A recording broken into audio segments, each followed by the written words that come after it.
Hello friend, welcome to my second channel. इस channel पर मैं लेके आता हूँ आपके लिए एजुकेशनल वीडियो।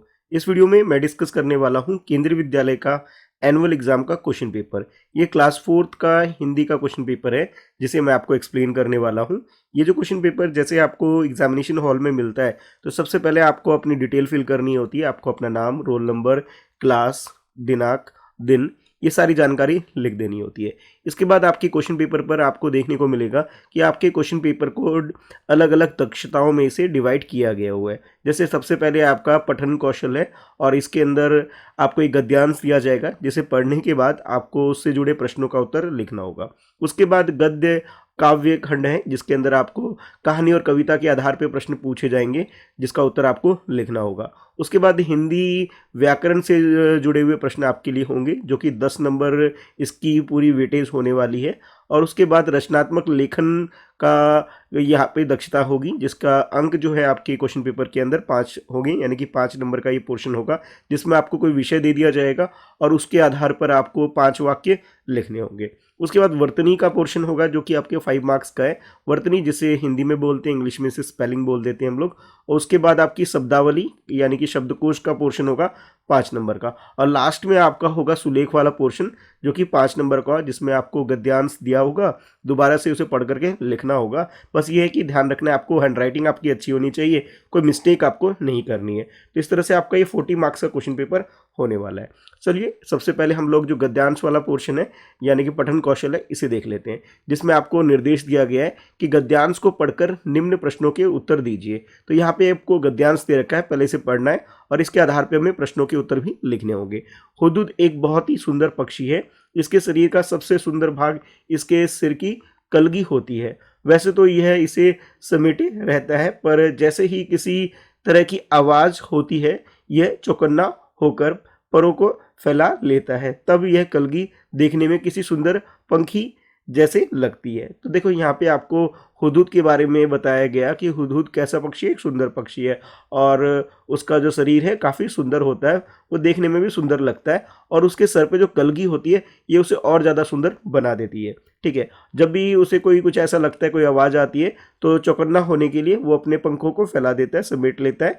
ठीक है, और फिर आखिर में आपको बताया गया कि भाई इसकी कलगी के कारण ही ये बहुत ही सुंदर पक्षी देखने को मिलती है। यानी कुल मिला के आप ये कह सकते हो इसमें हुदहुद के बारे में आपको बहुत सारी बातें बताई गई है। अब देखिए यहाँ आपके लिए प्रश्न है, जैसे प्रश्न संख्या 1 में आपसे पूछा जा रहा है तो हुदहुद के शरीर का सबसे सुंदर भाग कौन सा होता है। तो जैसे आपने यहाँ पढ़ा है कि सबसे सुंदर भाग कौन सा होता है, कलगी होता है जो उसके सर पर होती है। तो आप कलगी के बारे में अपने उत्तर में लिख सकते हैं। उसके बाद दूसरा प्रश्न है जिसमें आपसे पूछा जा रहा है कि हुदहुद अपने कलगी कब फैलाता है। जब भी कोई आवाज़ आती है और वो चौंक जाता है तो क्या करता है कि अपनी कलगी को फैला लेता है। तो आप ये अपने उत्तर में लिख सकते हैं। हुदहुद की कलगी फैलने पर कैसी लगती है। तो हुदहुद जब भी आप कलगी को फैलाती है तो वो सुंदर देखने में लगती है। ठीक है, तो ये आप अपने उत्तर में लिख सकते हैं। उसके बाद आपसे पूछा गया ये चौथा प्रश्न कि गद्यांश से कोई 2 विशेषण शब्द चुनकर लिखो। ठीक है, तो जैसे इसके अंदर आपने पढ़ा कि हुदहुद कैसा पक्षी है, सुंदर पक्षी है, तो आप सुंदर जो है यहाँ पे अपने उत्तर में लिख सकते हैं। ठीक है, उसके बाद जैसे आपसे 5वां प्रश्न पूछा जा रहा है कि गद्यांश जो है यह गद्यांश किस पाठ से लिया गया है। तो आप लोग जानते हैं कि आपकी किताब में हुदहुद जो कहानी आपने पढ़ी है वहीं से ये गद्यांश लिया गया है। तो आप पाठ का नाम यानी कि हुदहुद लिख सकते हैं जो कि आपका उत्तर हो जाएगा। अगर 5 प्रश्न के सही उत्तर देंगे तो 5 में से 5 नंबर आपको मिल जाएगा।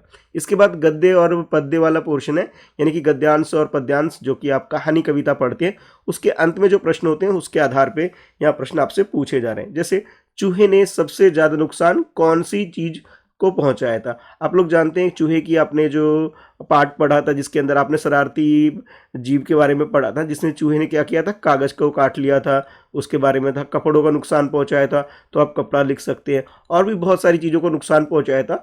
जिन जिन चीज़ों को नुकसान पहुंचाया था उनका नाम यहाँ पे आप अपने उत्तर में लिख सकते हैं। 7वां प्रश्न है जिसमें पूछा जा रहा है कि सुनीता को दुकानदार का व्यवहार क्यों बुरा लगा। देखो सुनीता एक ऐसी बच्ची थी जो अपना काम खुद से करना चाहती थी, लेकिन दुकानदार ने क्या कर दी थी, उसकी मदद कर दी थी, लेकिन वो मदद लेना नहीं चाहती थी, खुद से काम करना चाहती चाहती थी। तो इस वजह से सुनीता को दुकानदार का व्यवहार अच्छा नहीं लगा था। तो इस बात को आप अपने उत्तर में लिख सकते हैं। देखिए 2 वाक्य में लिखेंगे तब जाके आपको 2 नंबर मिलेंगे। अगर आप 1 वाक्य में लिखेंगे तो आपको 1 नंबर ही मिलेगा। इस चीज़ का ध्यान रखना, कम से कम 2 वाक्य में आपको उत्तर लिखना है। उसके बाद 8वां प्रश्न देखो, इसमें आपको बोला जा रहा है कि बच्चों ने खाने पीने की चीज़ें छीके पे क्यों रखी थी। देखो छीके का मतलब होता है जो रस्सी से टंगा हुआ नहीं था, कुछ इस टाइप का था और जिसके अंदर सामान वामान कुछ रखा था। ऊंचा इसलिए रखा था कि कोई जानवर वगैरह आकर के उनके सामान को खराब ना कर दे। तो जानवर से बचाने के लिए, ठीक है, खाने पीने की जो चीज़ थी उसे जानवरों से बचाने के लिए छीके पे बच्चों ने सामान खाने पीने की चीज़ों को रखा था। ठीक है, तो ये आप अपने उत्तर में लिख सकते हैं।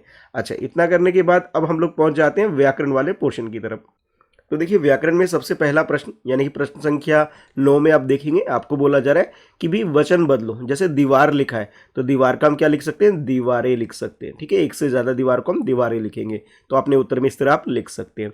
शब्दों के अर्थ लिखो। जैसे समस्या है, समस्या को हम क्या लिख सकते हैं, परेशानी, मुसीबत। ठीक है, तो ये आप समस्या के लिए इसका अर्थ लिख सकते हैं। समस्या का मतलब क्या हुआ, कोई परेशानी हो गई, कोई दिक्कत हो गई, कोई समस्या जैसे हम बोलते हैं ना, ये सब इसके क्या हो गए, एक तरह से पर्यायवाची शब्द हो गए।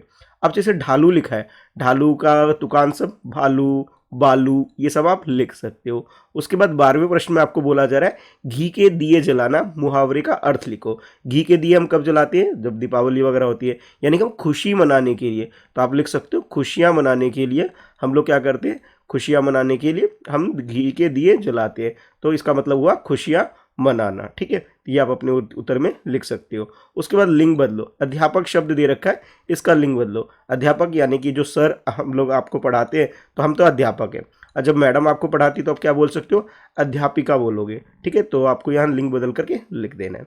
14वें प्रश्न में आपको बोला जा रहा है कि संज्ञा शब्द को छांटकर गोला बनाओ। अब देखो यहाँ पे हिमालय के बारे में बताया जा रहा है ना आपको, कि हिमालय पर दूर दूर तक ग्लेशियर दिखाई दे रहे हैं। तो हिमालय यहाँ पे क्या है, पहाड़ पर्वत। ठीक है, एक तरह से कह सकते हो। तो ये आपके लिए संज्ञा शब्द हो जाएगा, तो इस पर आप गोला बना लोगे।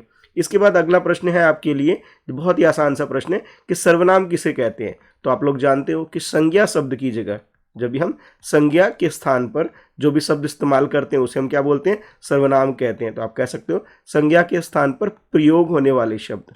ठीक है, संज्ञा के स्थान पर प्रयोग होने वाले शब्दों को हम क्या बोलते हैं, सर्वनाम कहते हैं। तो आप लिख सकते हो संज्ञा के स्थान पर प्रयोग होने वाले शब्द। ठीक है, तो उसे हम क्या कह सकते हैं, सर्वनाम कह सकते हैं। तो पूरा अच्छे से 2 वाक्य में अच्छे से भी लिख सकते हो पूरा परिभाषा इसके बारे में। अच्छा, उसके बाद अगला प्रश्न है 16वां प्रश्न, जिसमें आपको बोला जा रहा है वाक्य को पूरा करो। वह इतना धीरे चल रहा था मानो कीड़े की चाल चल रहा, मानो कछुए की चाल चल रहा हो। ठीक है, तो ये आप अपने उत्तर में जो अधूरा वाक्य से पूरा कर सकते हैं, कछुए की चाल चल रहा हो, कीड़े की चाल चल रहा हो, ठीक है, आलसी लग रहा हो। तो इस तरह से आप अपने वाक्य को पूरा कर सकते हैं।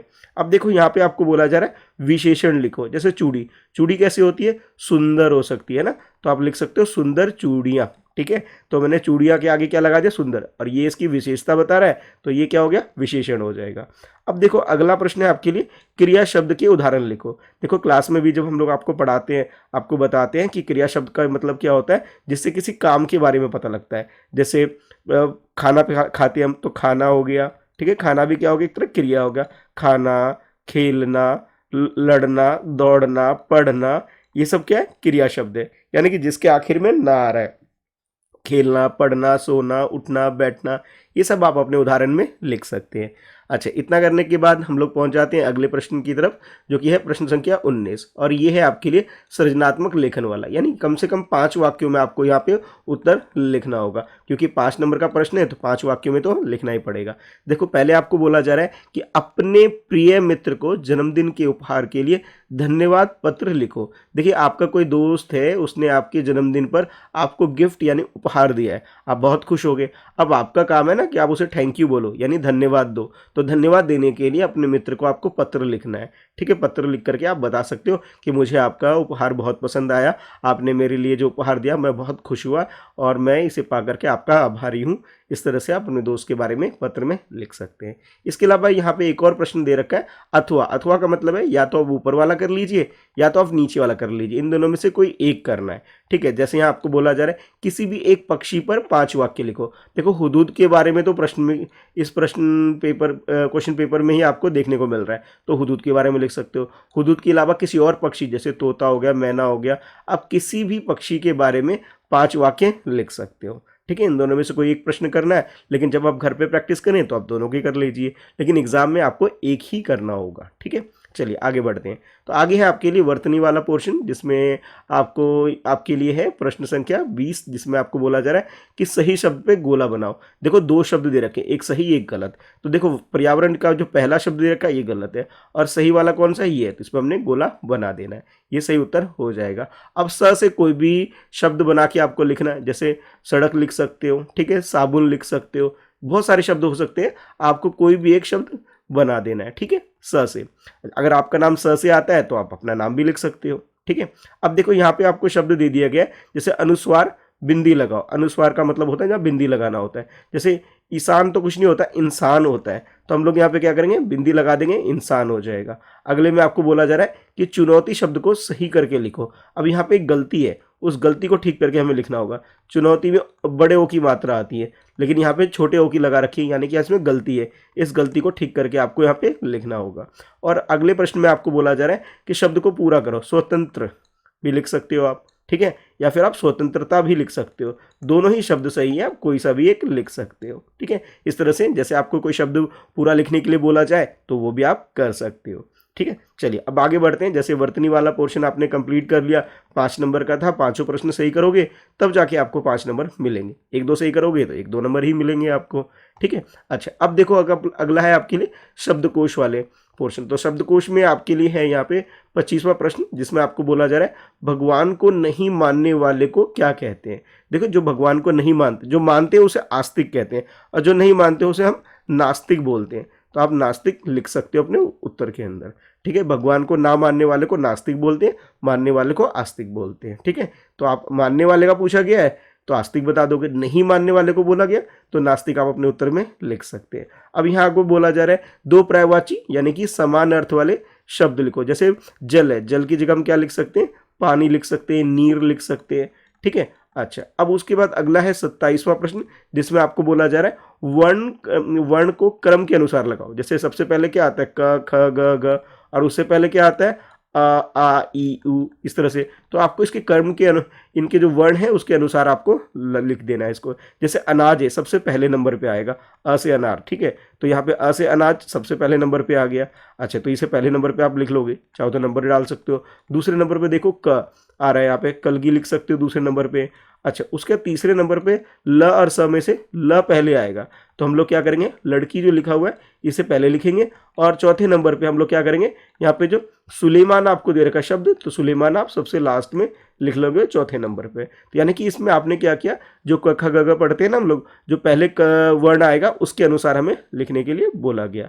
अब अगला प्रश्न देखो 28वां प्रश्न, इसमें आपको बोला जा रहा है कि आशियाना का अर्थ लिखो। आशियाना हम लोग घर को बोलते हैं। ठीक है, तो घर, इसका अर्थ आप लिख सकते हो। अब देखो ये शब्द दे रखा है मौसा। मौसा का लिंग बदलो, तो मौसा का क्या हो सकता है, मौसी हो सकता है ना। तो आप अपने उत्तर में मौसी लिख दोगे तो आपको यहाँ पे अंक यानी कि मार्क्स मिल जाएंगे। 5 प्रश्न सही करोगे तो 5 नंबर आपको मिल जाएंगे। और इसके बाद लास्ट पोर्शन है आपके क्वेश्चन पेपर का, जिसमें आपको बोला जा रहा है कि सुलेख लिखो। ठीक है, तो देखो सबसे पहले जो सुलेख लिखने के लिए बोला गया यहाँ पे, तो यहाँ पे आपको ना एक गद्यांश दे रखा है, इसे अच्छे से पढ़ना है पहले आपको। पढ़ने के बाद इसे दोबारा से लिखना है। देखो जैसे यहाँ पे कोमा दे रखा है तो कोमा, या फुल स्टॉप दे रखा है, ये सब चीज़ें आपको ध्यान रखनी है, इसमें गलती नहीं होनी चाहिए। यानी कि जैसे आपको दे रखा है ना ये सब निशान वगैरह, ठीक है, इसको उसके अनुसार ही आपको देख के लिखना है। गलती नहीं करोगे, पूरा अच्छे से करोगे, अच्छी हैंडराइटिंग में करोगे, तो जैसे ये 5 नंबर का है तो पूरे के पूरे 5 नंबर आपको यहाँ पे मिल जाएंगे। ठीक है, तो ये थी वीडियो, जिसके अंदर मैंने आपको पूरे वीडियो के अंदर क्लास 4th की हिंदी का पूरा पेपर एक्सप्लेन किया। अब आप लोग कमेंट करके बताइए आपको ये वीडियो कैसी लगी, अच्छी लगी, बुरी लगी, जो भी लगी आप कमेंट करके ज़रूर बताना। और हाँ, इस वीडियो को लाइक कर दीजिए। जब आप वीडियो को लाइक करेंगे ना तो मैं आपके लिए ऐसी और वीडियो लेकर आऊँगा। ठीक है, तो मेरे इस चैनल को, जो कि मेरे नाम से है मिस्टर कृष्णा शाह, इस चैनल को सब्सक्राइब कर लीजिए और बेल आइकन प्रेस करिए ताकि आपको लेटेस्ट वीडियो की नोटिफिकेशन मिल सके। ठीक है, इसके अलावा मेरा एक और चैनल है, मेन चैनल है, जो कि नाम है इसका फ्रेंड्स @ प्रिपरेशन। ठीक ठीक है, इस चैनल को भी सब्सक्राइब कर लीजिए और बेल आइकन प्रेस करिए ताकि जब भी मैं यहाँ वीडियो अपलोड करूँ तो आपको इसकी नोटिफिकेशन मिल सके। ठीक है, अगर फिर भी कोई डाउट रह जाता है जहाँ पर लगता है आपको कि आपकी वीडियो में आपकी प्रॉब्लम सॉल्व नहीं हो पाई, तो आप लोग मुझे कमेंट करके या फिर आप लोग इंस्टाग्राम पे मुझे फॉलो करके अपने मैसेज करके अपने बारे में कुछ भी पूछ सकते हैं, जो भी डाउट आप फेस कर रहे हैं स्टडी से रिलेटेड। ठीक है, मेरी आईडी है इंस्टाग्राम की @Mr. कृष्णा शाह, जहाँ मैसेज करके आप अपने डाउट्स वगैरह पूछ सकते हैं और मैं आपको रिप्लाई भी ज़रूर करूँगा। चलिए फिर मिलते हैं फिर नेक्स्ट वीडियो में। इस वीडियो में इतना ही है, बाकी और वीडियो देखने के लिए और भी बहुत सारे यूज़फुल चीज़ों के लिंक मैंने नीचे डिस्क्रिप्शन में आपको दे रखा है, एक बार डिस्क्रिप्शन जरूर चेक करना, वहाँ आपको बहुत यूज़फुल वीडियोस मिल जाएगी। ठीक है, तो thanks for watching, bye bye.